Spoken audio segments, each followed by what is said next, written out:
Teachings that do not speak of pain have no meaning, because humankind cannot gain anything without first giving something in return.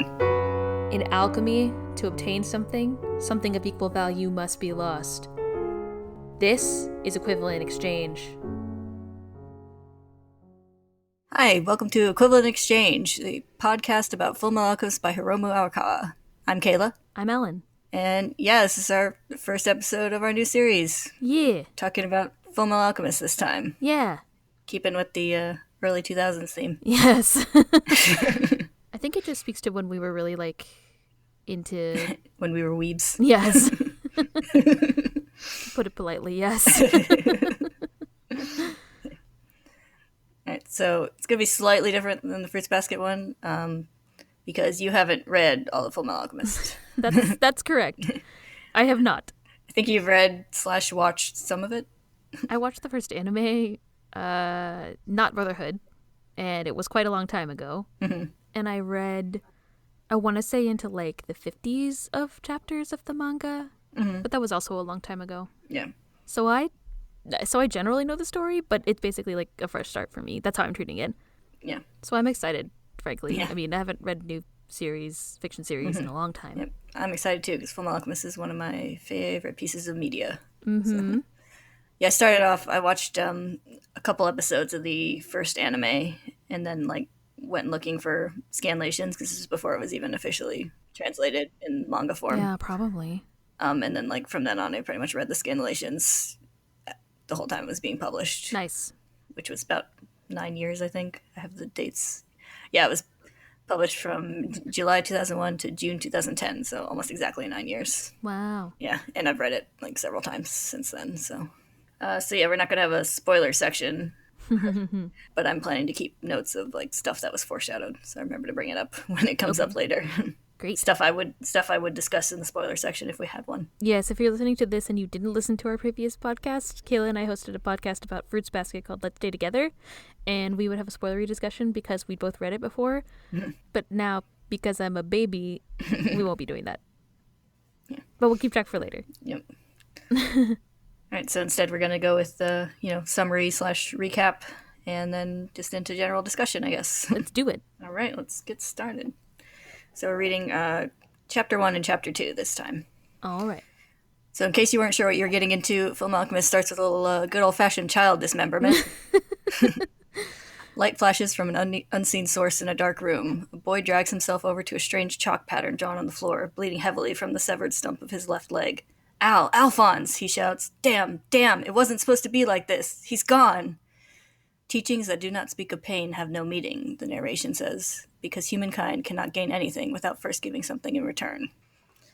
Elsewhere, in a worn-down, industrial-looking town, a teenage boy and someone in a large, full-body suit of armor sit at the counter of an outdoor restaurant, listening as loudspeakers and radios all around the town broadcast a sermon about the sun god Leto. They comment on the oddness of the religious broadcast, and the restaurant owner comments on the oddness of his customers. Are you guys street performers or something? They protest this and explain that they're on a trip looking for something, and then ask about the broadcast. The locals all gather eagerly to explain that it's Father Cornello, who founded the Church of Leto a few years ago, and who can perform real miracles.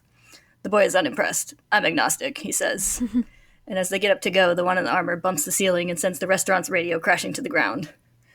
The owner scolds them, but don't worry, they can fix it. Everyone looks on doubtfully as the one in armor draws a circular pattern around the smashed remains of the radio. He holds his hands up over it, and with a flash of light and a loud sound, the radio is back together and broadcasting. It's a miracle. But no, they're just alchemists. We're the Elric brothers, the boy says. A lot of people have heard of us. Elric? Yeah, I have heard of you. They say the older brother is a state alchemist they call the Fullmetal Alchemist, Edward Elric. The boy preens, but everyone is crowding around his brother. Wow, cool. They must call you Full Metal because of the armor. No, it's not me. It's him. Huh? You mean the little guy? The other boy snaps. I'm not little. Don't call me midget or shorty or shrimp. We didn't say any of that. I love how they run away from his tantrum. Yeah. So yeah, the little one is Edward, and the one in the armor is the younger brother, Alphonse. As the commotion settles down, a young woman named Rose comes up to buy some offerings before heading to church. She cheerfully greets the newcomers and wishes them luck with finding what they're searching for, then continues on her way. The others comment on how happy she is lately. She has no family and lost her boyfriend in an accident last year, but Father Cornello's miracles have given her hope. After all, he can raise the dead, and the souls of his faithful live forever. Raise the dead, huh? Ed says, frowning. I don't like the sound of that. I don't like it either. Just for the record. It's not good. No. In Father Cornello's office, the man himself wraps up the sermon we've been hearing over the radio, and his priest praises his work. Rose arrives, and Cornello remarks on her dedication. She hesitantly starts to ask, when will you be able to? And Cornello tells her that God has seen her good deeds, but it's not yet time. Yes, Father, she says. You're right. Not yet. That's a good girl, Rose. Which is also not good. He's so creepy. Yeah. This specific panel, he's so creepy. When I was reading it, I was like, oh, you can tell he's bad. Real bad. Yeah. You can tell he's bad because you can't see his eyes. Yeah. But this in particular, when you could see someone's mouth and they're smiling, that's always bad. Yeah, isn't it? It's not good. Later down in the church, Rose enters to find Ed and Al hanging out by the altar. She eagerly asks if they're going to join the Church of Leto, telling them how wonderful it is to believe in God and live each day with hope and gratitude. And if Ed has faith, he'll definitely grow taller. After Al holds him back, Ed sits down on one of the pews and asks if Rose really believes the dead will come back to life if she prays.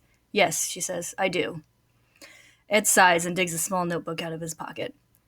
Water, 35 liters. Carbon, 20 kilograms. Ammonia, 4 liters. Lime, 1.5 kilograms. Phosphorus, 80 grams. Sodium, 250 grams. Potassium nitrate, 100 grams. Sulfur, 80 grams. Fluoride, 7.5 grams. Iron, 5 grams. Silicone, 3 grams. And 15 other elements in small quantities. That's the total chemical makeup of the average adult body. Modern science knows all of this, but there has never been a single successful human transmutation. It's like there's some missing ingredient. He says scientists have been trying to figure it out for years, but he still thinks it's better than sitting around and praying. He adds that all those ingredients he listed can be bought at any market with a child's allowance. Humans are pretty cheaply made. This offends Rose, who tells him God will punish him for saying things like that, but Ed just laughs and says that alchemists don't believe in unprovable concepts like God. But ironically, in the way they pursue the concepts of creation and the truths of the world, they're kind of the closest things to him. What pride, Rose says. Are you saying you're God's equal? Well, it's like that myth about the hero, Ed says. He made wings out of wax so he could fly, but when he got too close to the sun, the wax melted and crashed to the ground. Al looks down solemnly, but Rose just looks puzzled. Later on, Cornello performs his miracles in front of a huge adoring crowd. He catches a small flower in his hands and transforms it into a large sunflower with a familiar-looking flash of light. At the back of the crowd, Ed and Al watch and take notice of this. It's obviously alchemy, but what about the laws? Rose finds them in the crowd and enthuses about Cornello's miracles, but they explain what they're seeing and try to explain the laws of alchemy that are being broken. You can't make something huge out of something tiny, and a substance can only be made out of the same type of substance. Or more simply, equivalent exchange. In order to obtain something, something of equal value must be lost. Cornello is making too much out of too little. Rose insists that that's because it's a miracle, but the boys have a different idea. Ed zeroes in on the ring Cornello wears on his left hand and says, I think we found it. And then with great enthusiasm, he says he's suddenly way interested in this whole religion thing, and could Rose maybe take him to meet His Holiness? So disingenuous. Yeah. At the church, Cornello and one of his priests discuss the kids requesting an audience with him, and realize that one of them is the Fullmetal Alchemist. They worry that this means the government is getting wise to their plans, and decide everything would be a whole lot cleaner if the Elric brothers just never showed up here at all. It shall be as God wills, says the priest with a smirk. An evil smirk. Yeah. No subtlety in the villains of these chapters. No. Later, the same priest leads Ed, Al, and Rose to a secluded area under the pretense of meeting Cornello. As soon as the door closes, he pulls out a gun and shoots Al right through the eye hole of his armor. His body falls and the helmet goes flying as two more followers restrain Ed. A shocked Rose protests, but the priest assures her that this is Cornello's command, and that these two are evil heathens trying to entrap His Holiness. This is the will of God. Guess there are some really bad gods out there, says Al, who despite missing a head has stood back up and taken hold of the gun. In the following panic, the brothers are easily able to knock out their captors, including one that Ed knocks out by chucking Al's detached head at him. Which is wonderful. Yeah. Rose is understandably freaked out by this and asks what the heck is going on. And the brothers merely say it's exactly what it looks like. Ed knocks on the armor, which echoes, and Al leans down to confirm that there's nothing inside. You might say that this is what happens when you trespass in God's domain, Al says, reattaching the helmet to his armor. Both I and my big brother. You too, Edward? Rose asks, but Ed waves it off as a story for another time. They point out the obvious misdeeds of the church here, and when Rose insists that it must be a mistake, they ask her if she has the courage to face the truth. The truth is for chumps, and everybody knows that. Yeah, denial's better. It isn't just a river in Egypt. Yeah. A little later, Ed and Al stand outside Cornello's room. The door opens for them, then slams shut when they enter. "Did you come to hear me preach?" Cornello asks. Ed says, "Yeah, teach us all about how you used alchemy to deceive your followers." Cornello feigns ignorance at first, but his attitude quickly changes when Ed speculates that he's using a philosopher's stone on his ring to bypass the laws of alchemy. "Heh, the government gets its money's worth out of you, doesn't it? I guess you saw through the whole thing." He shows off the stone, the legendary catalyst that lets him conjure at the minimum price for the maximum result. "How long I've searched for that," Ed says, clenching his teeth. Cornello asks what Ed wants the stone for. Money? Honor? But Ed turns the question back on him. What does he get out of founding this fake religion? If he wants money, he could just make it with the stone. But it's not about money. He wants devoted followers, an army of fanatics with no fear of death. "Within a few years, the entire nation will be mine." "Well, fine, but I don't really care about that," Ed says casually, which greatly annoys Cornello. He adds that he also doesn't really care about his country or his role in the military, so he'll keep quiet if Cornello hands over the stone. Cornello dismisses the bargain. The people of the town love him and would never listen to an outsider like Ed. He's got those idiots completely fooled. "Wow, you are smart," Ed says, clapping sarcastically. "You're right, your followers would never listen to a word I say. But what about her words?" And Al unclips and removes the chest piece of his armor, revealing that Rose has been hidden inside listening the whole time. It's a convenient carrying case as well. Yeah. "Father, were you fooling us this whole time? The power of God can't grant our wishes? You can't bring my darling back?" Cornello visibly panics for a moment, but quickly comes up with a new plan. He may not be God's emissary, but with the Philosopher's Stone, of course he can resurrect Rose's beloved. He and the brothers do a bit of verbal tug-of-war over Rose, trying to convince her to come to their side while she sweats and shakes in indecision. But eventually the desperate hope she's been clinging to wins out. She approaches Cornello. "I'm so sorry," she says. "This is the only choice I can make." Cornello praises her and says that they now must eradicate the heathens. He pulls the lever on the wall, which releases a monstrous beast, half lion and half reptilian, into the room. He calls it a chimera, a demonstration of the Philosopher's Stone's ability to create new life. The beast growls, and Ed notes that he probably shouldn't do this empty-handed. He puts his hands together, then places them on the floor. Light flashes, and he pulls a spear from the material of the ground. Cornello takes note of the fact that Ed didn't need to draw a transmutation circle and is impressed. But that still won't be enough.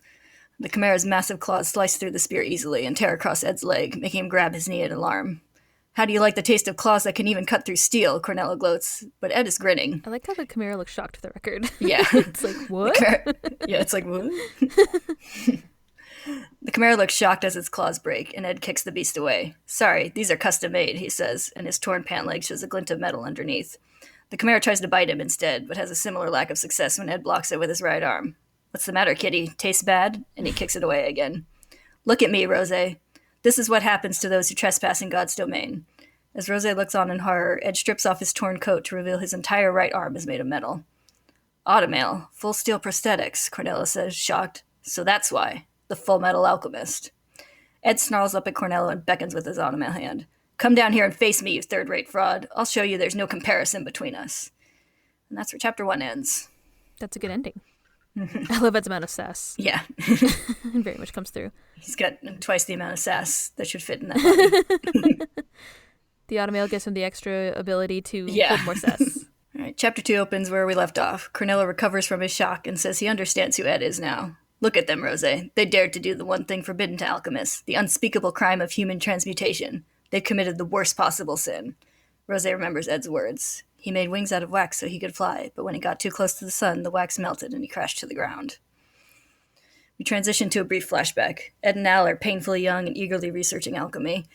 Ed spreads out a large sheet of paper covered in alchemical symbols. "This says how to do it. We can bring Mom back from the dead." The scene continues through quick images of their tragic attempt as Al's narration overlays it all.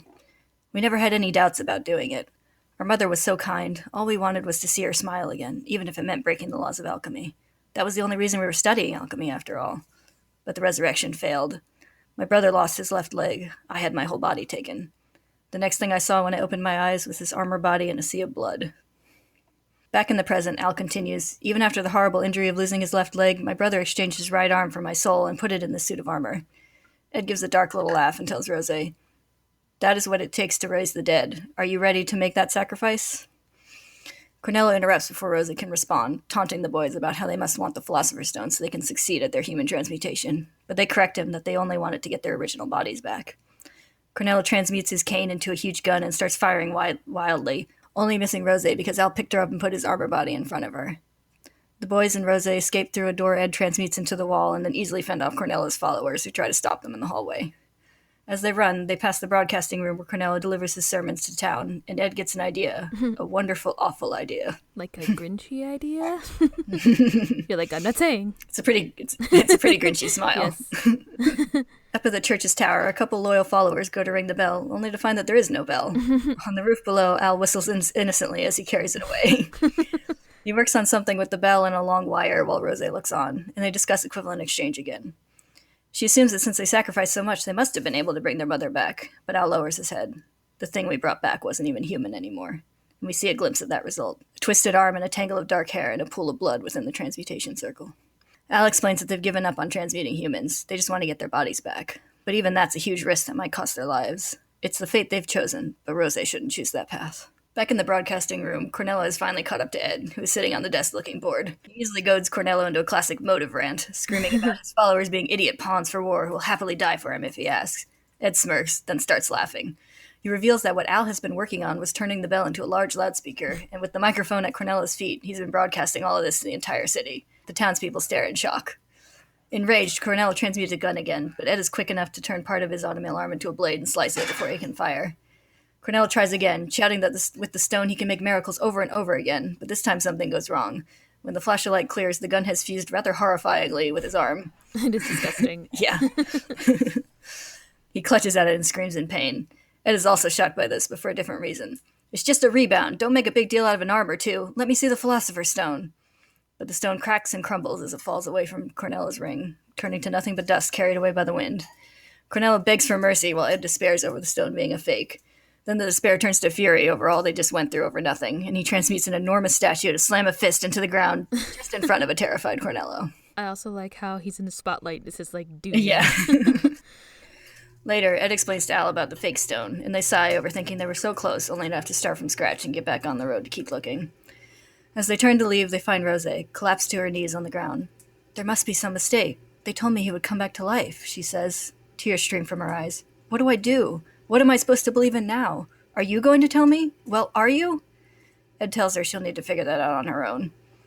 Stand up and walk, he says as he and Al walk past her without pause. Keep going forward. At least you have strong legs to take you there. As the sun sets, Rose looks up to the sky. Later at the church, Cornello sneaks away to his secret room while the angry townspeople pound on the door and demand an explanation. He gripes to himself for a bit about how his plans have been ruined, but it turns out he's not alone. A dark-haired woman and a strange-looking and very round man are waiting for him. Even his eyes are round. Yeah. The woman scolds him over the trouble he's caused, while the man casually munches on the remains of the chimera Ed fought earlier.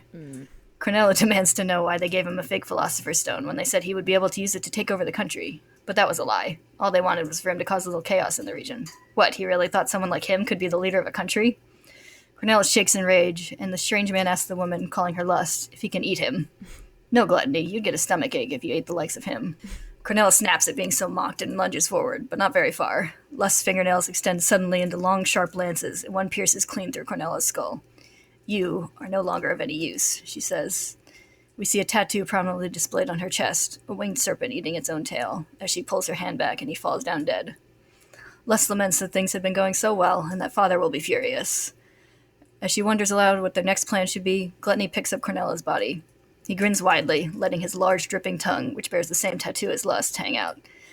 The ripping and smacking sound effects give us a nice mental image, and Lust says, "Hey, I thought I told you not to eat that." And that's the end of chapter 2. So we started off this series with not only child dismemberment, but cannibalism, question mark? Yeah. And like a cult? I love it. Mm-hmm. It's good stuff. Yeah, great stuff. All right, so yeah, Fullmetal Alchemist. Yep.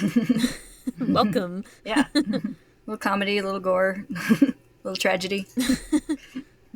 I think that, like, probably the first time I read this, it was probably the most, like, gory comic I'd ever read. Mm-hmm. Yeah, it's funny. I didn't really think of it as a super violent series, but, like, it's not shy about showing the gross stuff. It's definitely not. I mean, I assume that the gore here is used to, like, you have to make that arm transmuting partially with a gun, like, be really visceral so that it doesn't just, it makes the magic of alchemy more real. Yeah, I think these first chapters do a good job of, like, establishing the magic system and, like, showing, like, how it works and how it goes wrong. Yes. And, like, the risks involved. Yeah, that's true. Ed and Al explain like the core concept of alchemy in these chapters. Mm-hmm. So it seems like the sort of the like core concept of alchemy is that you can only transmute what's already there. Mm-hmm. And yeah, it seems like there are definite risks that we've seen, up to and including death, I guess, if done improperly. Yeah. Or like loss of your physical body, I guess, if that's what you count as death. Yeah. Well, it makes it seem like it would have been death if Ed hadn't also sacrificed his arm to get the soul back. So Yeah. And made a deal. mm-hmm. It's kind of an interesting concept, though. Like, Mm-hmm. does that mean your body is worth as much as a soul? I don't know. I mean, it's an interesting Yeah. idea in and of itself, I guess. Yeah, it's kind of an interesting concept combined with the concept of equivalent exchange Yeah, that's true. for transmutation. So it's like one arm equals a soul, I guess. Well, it's also this, like, idea that people can't have one without the other. Mm-hmm. That's also kind of what's implied by the failed human transmutation of their mother, I guess. Mm-hmm. Like, what Al says is it wasn't human when he's talking about what was, like, created in their attempted transmutation, human transmutation. Yeah. And also we see the chimera that Father Cornello... It's implied that Father Cornello created the chimera, and it seems to be kind of like a mindless animal. It doesn't seem like the chimera has, I don't know, like, Mm-hmm. soulfulness. Mm-hmm. It seems implied that... It seems implied that you can get one, but not the other. Mm-hmm. So Ed got Al's soul back, and was able to attach it to the armor, but he wasn't able to get Al's body back in like whatever the exchange was that went down when they tried to transmute their mother. Yeah. One thing I didn't notice until I read this through this time is that so they were just studying alchemy to bring their mother back. Like, they weren't generally interested in it before. I mean, if it's not too spoilery to say. I think it's not too spoilery to say. I think that mostly what he's saying is that to see their mother smile is why they were studying alchemy. Yeah. So. That's also interesting. That's not really about, like... Yeah, it's not about, like, creating something. Mm-hmm. It's about, like, seeing their mother again. Yeah. Which is implied that they failed to do. Mm-hmm. Yeah, I think it's kind of an interesting contrast to, like when they're talking about the Philosopher's Stone, Cornelius, like, what do you want? Honor, money, glory? Yeah. Because that's the kind of things he wants and is gaining from using alchemy, but very different goal from what Ed and Al have. Yeah, so I guess we get two different sort of, like, motivations for using alchemy that are explored in these chapters. So you get Ed and Al saying that they wanted to see their mother again as young children, like way too young, as you described, after they lost their mother.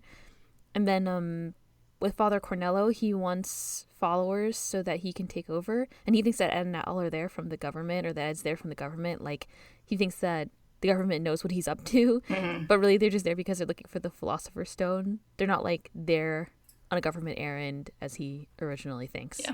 So yeah, we're, like, introduced to kind of the concept of alchemy and how it works, which is obviously the basis of the series called Fullmetal Alchemist. Yeah, you might think. Yeah.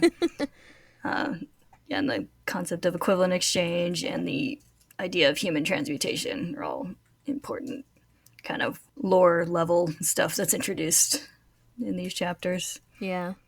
Yeah, so it's just like alchemy is just a thing in this. Yeah. Maybe we should talk about alchemy in this world, because people, I guess, know about alchemy generally, or like conceptually or historically. Yeah, it's like it seems to be just kind of like a known thing in this world. It's just sort of a science/magic system that works in this world. In this world, you can draw a little circle and like make things. Yeah, make things from other things. It has to be the same type of thing, though. Like, you can't just make something from nothing, which is the whole point of equivalent exchange as a basis for alchemy. So, yeah. And then I guess you have human transmutation in the sense of like we saw part of what happened in Al's attempt to transmute a human. So, like, to try to build a human from the required elements. Yeah. But it seems like there's something missing. Yeah, I always like that phrasing where they're like, it's like there's some missing ingredient. Like, And I always like the part where he lists everything. It's like straightforward to put a general-sized human together. Yeah, I think it's a very like iconic and striking scene in this series, I think, which is why I wanted to make sure to read the whole list out. Yes. It is something that I remember from the anime. It's very striking. Yeah. I guess you don't think of people as being like A list of ingredients. Yeah. right. Yeah. A list of cheap chemicals. Yeah, apparently. A child's allowance could buy it. When he goes into that part and says like it says that it's just like it's a reference to them as children and it's like, oh. Yeah. Yeah, it's just kind of like a dickish thing he says at first, but then like you're like, oh no, he means that very literally. He knows from personal experience. Yeah. And yeah, we also get a bit of the concept of a state alchemist, which Right. seems to be associated with the government or the military somehow. Yeah, I forget exactly what Cornello says, but he's like, "Oh, you're with the government or whatever." It's also like a concept that everyone in the world is familiar with, like someone who's Yeah. recognized by the state as an alchemist. And he also has like the nickname. His nickname is the Fullmetal Alchemist. Yeah, and he's like famous, at least somewhat famous by that name. So. Right. Not the suit of armor brother. No. Yeah, if he had to choose that, if he was the one who picked that nickname, it was a poor choice, obviously. Yeah. It's more like a third metal alchemist. Yeah, approximately. I guess they also introduced the concept of automail, which is like a fully usable prosthetic. Yeah. Yeah, because he doesn't. His hand and his arm and leg seem to work exactly the same as a normal arm and leg. Right. Like, you don't realize it's a prosthetic until he rips his clothes off. Right. Till he gets half naked, of course. Yes. As is required by this fight. Yeah, the prosthetic seems to be very advanced, I guess, to where you can like actually control it like a regular limb. Yeah, and that's also a known thing because like Cornello knows what they are Oh yeah, that's right. when he sees him. Yeah. Apparently it's also made with like a super hard metal and can't be bitten through. Yeah. By a chimera. I guess the spear is probably made with like stone or something. Yeah, Because he pulled it out of the ground. Yeah. Right. And one detail I like that is like consistent in the series is like when he pulls it out of the ground, it leaves behind a little divot. Mm-hmm. Yeah. Because that's he pulled some mass out of the ground. So Yeah, same thing with the like chunk that he made into the wall to block the bullets. It's like always kind of pulled out of the ground. yeah, And also you can see this kind of like crumbly texture. Like the form of the wall isn't perfect. yeah. There's always like a little like that kind of blocky texture on stuff that's transmuted like that. Yeah, it's kind of like it makes me think of like almost a pixelated texture, but obviously not. It's just it's got the kind of little like Tetris block looking things, kind of It has like a brick type texture, I guess. kind of like at the edges of stuff. Yeah. I guess transmutation in this series is always accompanied by that like flash of light. As if it's like the electrons moving around or something like that. Yeah, the little like lightning bolt thing. Yeah. He also says, did we talk about transmutation circles yet? Like when Al fixes the radio at the beginning of the first chapter, he draws a circle on the ground to like help him do it. But Ed doesn't need that. Father Cornello comments that he doesn't need to do that. Yeah, he just like puts his hands together and then puts them on the ground and is able to do the transmutation. Right, so I guess that's like a known thing about alchemy too. Like sometimes you need a thing to help you do it. You know, a thing. Yes. you need like a magic sigil to help you do it. Yeah, it definitely seems like noteworthy that he doesn't need one. Yeah. So. It looks like Father Cornello doesn't need it either. Although he's using the stone to help him, I guess, in some way. Yeah, there's not a lot said about the Philosopher's Stone at this point, but like it's obviously some kind of like thing that helps you bypass the laws of alchemy. Yeah. In some way. I guess like outside of Fullmetal Alchemist and within the world of Fullmetal Alchemist, it's something that's supposed to be able to... You're supposed to be able to use it to bring people back to life or like to aid in human transmutation. Yeah. So it's some kind of substance that enables you to bypass the laws of alchemy up to and including, I guess, successful human transmutation. That's the rumor. Yeah. But unfortunately for Ed and Al, this one turned out to be a fake. Yep. Which is an interesting concept in itself. That True. You can make a fake Yeah, you Philosopher's could make a Stone. fake. Yeah. Which seems like it works for a little while, but then like has like limited power or something. Yeah, the stone like cracks, like it appears to lose its power. It also like backfires on the like second gun transmutation or the like third. Yeah, no, just bigger gun. Father Cornello is very inventive. You just like make a gun, turn this cane into a gun. Ed is like making walls and transmutes his own automail and stuff. Yeah.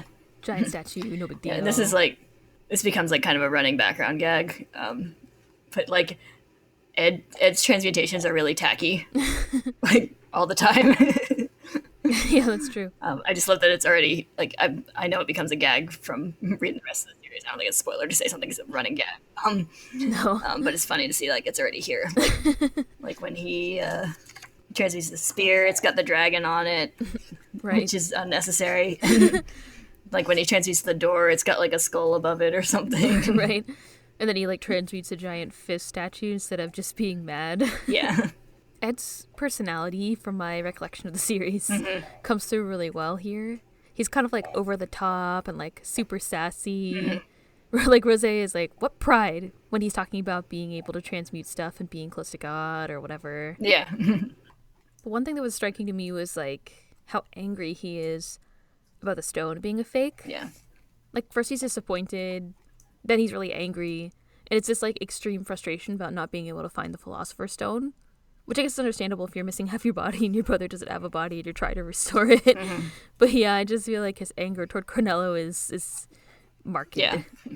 Yeah, it's pretty dramatic. Yeah, maybe dramatic is a good way to describe his personality. Yeah. But yeah, I do love how his like despair is drawn as like that like it's me in the spotlight losing my religion kind of. Yeah. I feel like Arakawa's art style is really different from a lot of stuff. Like you don't see a lot of other things that look like her art style, and it's very distinct. Yeah, her style is very distinctive. It's something I really like about the series is her art style. Yeah, like how like the characters are kind of like chunkier almost than like your average anime character. Yeah. Like yeah, your kind of standard stereotypical anime characters like really skinny and pointy, where they're kind of, she has kind of like more rounded and square Yeah. Yeah, it's shapes to her characters. Yeah, like everybody has kind of a big square head and a big square jaw. Like especially all the dudes. And they're like pretty, you don't have a lot of like long, thin people. Like everybody's pretty muscular and stuff too. Like these enforcers for the religion, they look like they could fuck you up. Yeah. You know? I can remember drawing specifically Fullmetal Alchemist style anime eyes in my notebooks in high school. Yeah, they're kind of, instead of being like big and round, they're all kind of angular. Like even Rose's eyes are pretty angular, even though they're big-ish. She has a little tick at the corner of her eye, like eyelashes, but they're not like, you know, they're open on the bottom. You don't have a line underneath, unless it's like a close-up. Like when there's a close-up of Rose where her eyes are, you can kind of see like eyelashes and stuff. But it's very interesting. Ed has his characteristic bang, his hair piece that never goes down. It's to make him taller. Yeah. He needs it for the height, extra height. Does it say how old they are at this point in the series? Yeah, I'm not sure it's explicitly said. I think Ed is 15 and Al is 14 at the start of the series or something around that age. Teens. Yeah, they look like teenagers. Ed looks kind of like a younger teenager, but I guess it's because he's short. Yeah. But they're definitely young. They're younger than Rose. They're the youngest people in like every scene in this part of the story. Yeah, I think the art style shows like different character ages pretty well too. I think the art style shows action really well too. Like sometimes action in still form, like for me at least, is a little bit hard to tell what's happening. Like the way that Arakawa draws, you can see exactly what happened in every single fight. Like you can see who punches who. You can see like the dude that Alphonse punches. Like you can see his face is all fucked up for, you know, being hit by a suit of armor. Yeah. Yeah, it's a pretty like clean style. Like it's mostly like solid, clean lines, right? Not as sketchy a style as some that you see. So, and it's kind of like high contrast, I guess is a good way to describe it. There's a lot of like fully inked backgrounds or like fully inked shadows. Like there's not a lot of like gray texture or other textures. There's like thick outlines on stuff. Yeah, it's very unique. Yeah, it's one I can always tell. Like sometimes she's done like illustrations like for other projects rather than like just her own stuff. And if I like see it in passing, I'm like, did Arakawa illustrate this? And I look it up. I'm like, yep. Yeah. So we talked about alchemy. I see in your notes you have science and religion, which we haven't talked about yet. Yeah, I was gonna put science versus religion, but it's not really that. Yeah. It's more just kind of like how they compare and contrast. It's like there's not really too much of a like concrete thesis statement at this point, but like it's obviously a important aspect of these 2 chapters. Yeah, I mean, it's definitely introduced as a topic here. It seems like it's going to be a topic for the rest of the series, even though there's not a lot right now. It's interesting because you have, like, the devoutness of religion, but then the religion turns out to be fake, and then you have this, like, magical miracles that turn out to be, you know, quote-unquote real science in this world that are sort of contrasted here. So it's kind of like, what is real or what is fake, or, like, what is science or magic? Yeah. I agree with you that we don't really have, like, a firm statement at this point, but, you know, we have some characters with different opinions and points of view. It does seem like it'll be an ongoing debate / theme in the story. Yeah, and just like a lot of the like the terminology used, even like outside of the like fake cult religion, the use of like Sin. they've committed the ultimate sin Yeah. and like trespassing in God's domain and stuff like that. There's a reference also to Icarus flying too close to the sun. And then also you have the 2 characters at the end referring to themselves as gluttony and lust, which are obviously the names of the 7 deadly sins, or 2 of them. Unsubtle. Yeah, exactly. And you have gluttony, like, eating stuff. I always thought the gluttony was creepy, even when I read this the first time. Yeah. Like, I never read to the point where he was, like, more fleshed out in the story, but still creepy. Yeah, he's pretty freaky, like, even at this point, because, like, he's got kind of a childlike demeanor. Yes. It's like he asks less for permission to eat Cornello. And then, like, a huge grin while he's, like, pulling the Yeah. chimera apart and eating it. It's pretty gross. It's very unsettling. Yeah. And then, like, the crunching and smacking noises at the end where he's eating Father Cornello. It's like, ugh. Yeah, you don't need to see it for it to be creepy. Yeah. Lust is also creepy, too. She has the creepy hands. She looks pretty normal on the surface, but then, like, stabs right through Cornello's head, and you're like, oh, shit. Yeah, it's like Gluttony doesn't even look like human, really. Yeah. But, like, Lust looks pretty normal until that happens, and you're like, oh. Like, oh, dear. I mean, they have matching villain outfits, so you know that they're bad. Yes. And matching villain tattoos. Which we should probably talk about. Yeah. Gotta get matching tongue tattoos with your BFFs. Oh, so we should do that next? Do you want to get an Ouroboros tattoo? I wonder if anyone's done that. Can you tattoo your tongue? I think you can. I think you can, but I don't think you should. I don't know why you would, but yeah. So anyway, yeah, they have matching tattoos on their tongues, which is like a traditional alchemical symbol. Yes. Yeah, there's a lot of real-world alchemy references in this series. I'm going to try to, like, notice them and point them out. I'm not at all an expert in alchemy, so I'm Is sure I'll miss anyone stuff. an expert in alchemy? Yeah, I don't even think the alchemists are experts in alchemy. I mean, I think they just had like a lot of free time and money to play around with chemicals. Yeah, but yeah, it's Ouroboros, which is the snake eating its tail, or serpent or dragon, depending on what translation you go with. Which is a pretty classic symbol in a lot of different things, not just alchemy. But it tends to represent, like, you know, birth, death, and rebirth, and, like, eternity, and that kind of stuff. It's kind of interesting to have on them. With alchemy, it was, like, the first, like, alchemical version of it was from, or at least the most well-known one, was from Cleopatra the Alchemist, the kind of the classic version of the Ouroboros that you tend to see with alchemy. Oh, yeah? Oh, the book. Yeah, well, she's the one who wrote it. Like, Wait, was Cleopatra an alchemist? different Cleopatra. Oh. Yeah. I see. It's like a pen name of someone. Oh, like a pen name. Okay. Yeah, there's a lot of, like, symbols that come from, like, her stuff from alchemy. But yeah, the Ouroboros is one of the classic ones. It tends to come with the writing, the all is one, which, you know, goes along with the whole concept of the, like, rebirth and death and life and stuff. you know, eternity of the cosmos kind of thing. Yeah, no big deal. Yeah.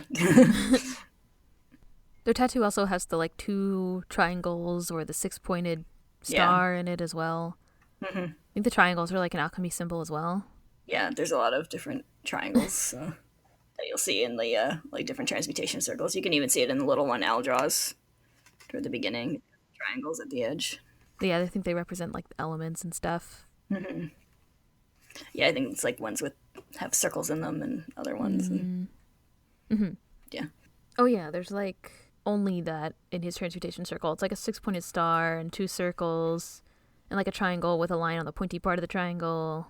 There's also the transmutation circle that has symbols, like, you see the notes in their notes in the second chapter, And, like, it's much more complicated. Like, I guess you would expect a human transmutation circle to be more complicated. Yeah.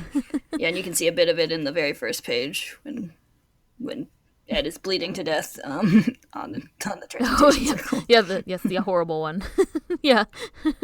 The other, like, prominent alchemy things that show up so far are obviously the Philosopher's Stone, which I think most people are aware of, especially if they've read Harry Potter. Right.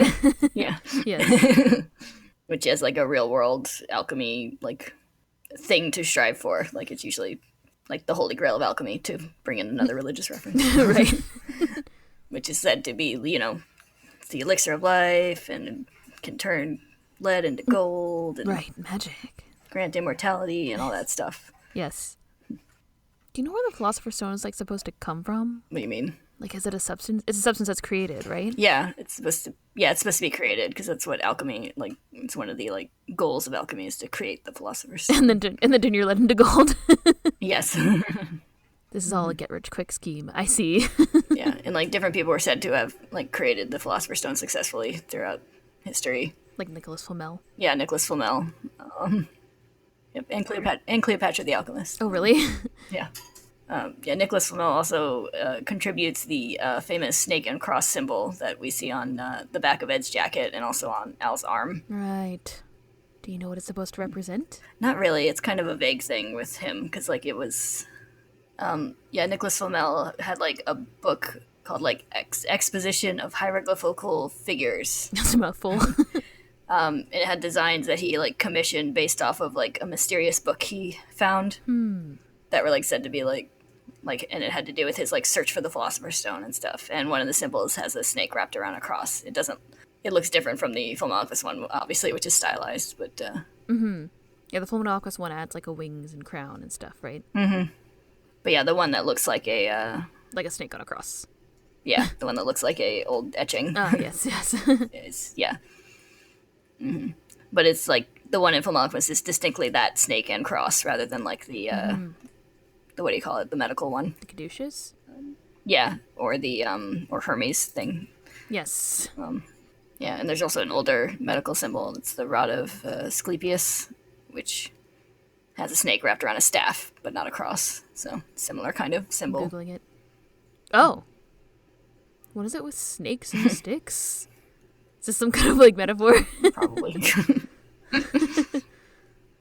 Yeah, so there's a lot of imagery that's already worked in here, and a lot of symbolism that's worked in the story that's both religious and these sort of esoteric or hermetic symbols as well, which is interesting. It's a good mix. Yeah. Good potpourri. I feel like some manga and anime really, like, appropriate certain symbols in a certain way, but I feel like these are all done with a purpose, and they're used consistently.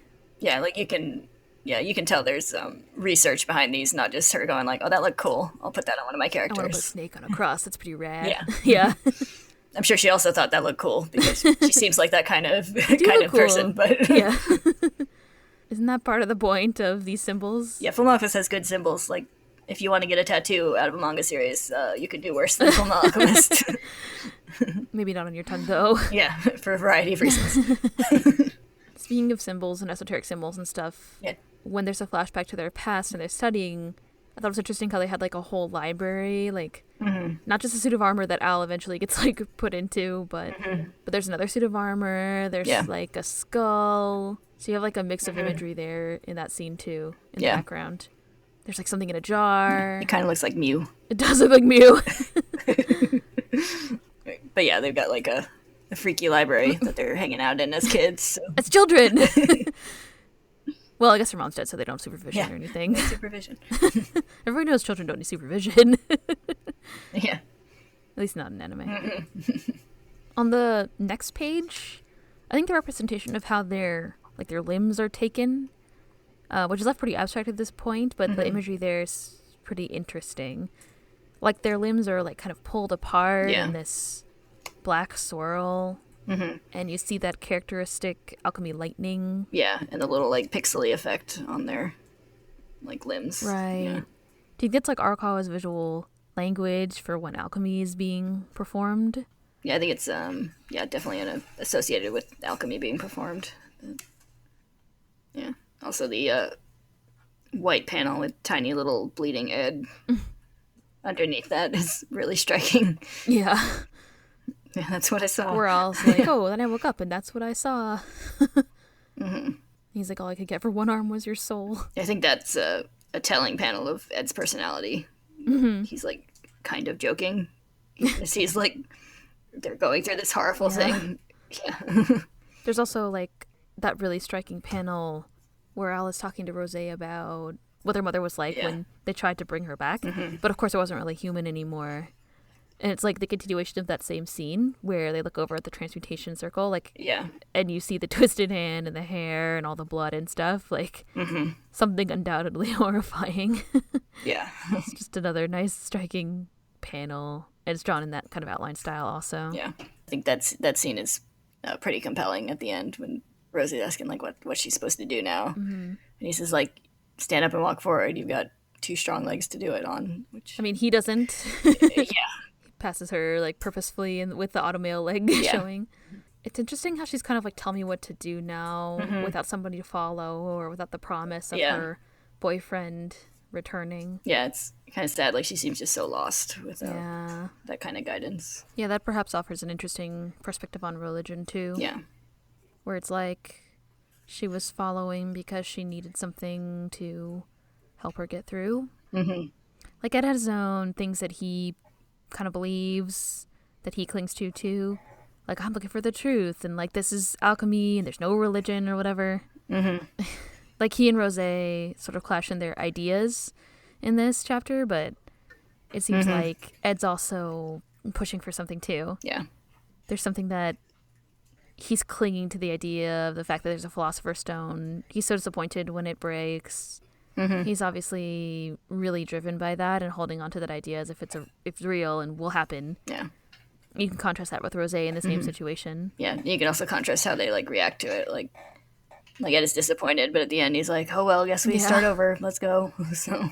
Yeah, true. Like, you get kind of the feeling that they've been doing that a while. Like. Yeah, for sure. Like having like false hopes and having to start over. Yeah, yeah.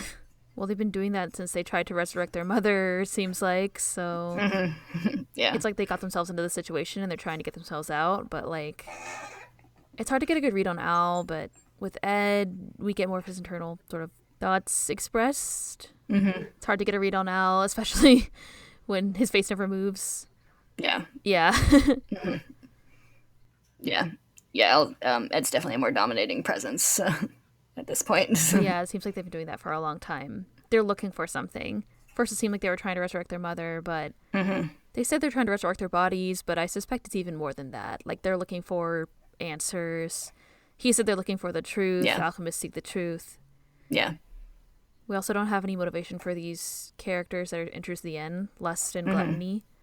They were using Cornello, which is interesting in and of itself, but for what purpose? It's not very clear. Yeah. And they didn't seem to have any, compunction about disposing of him when he wasn't needed anymore. Yeah.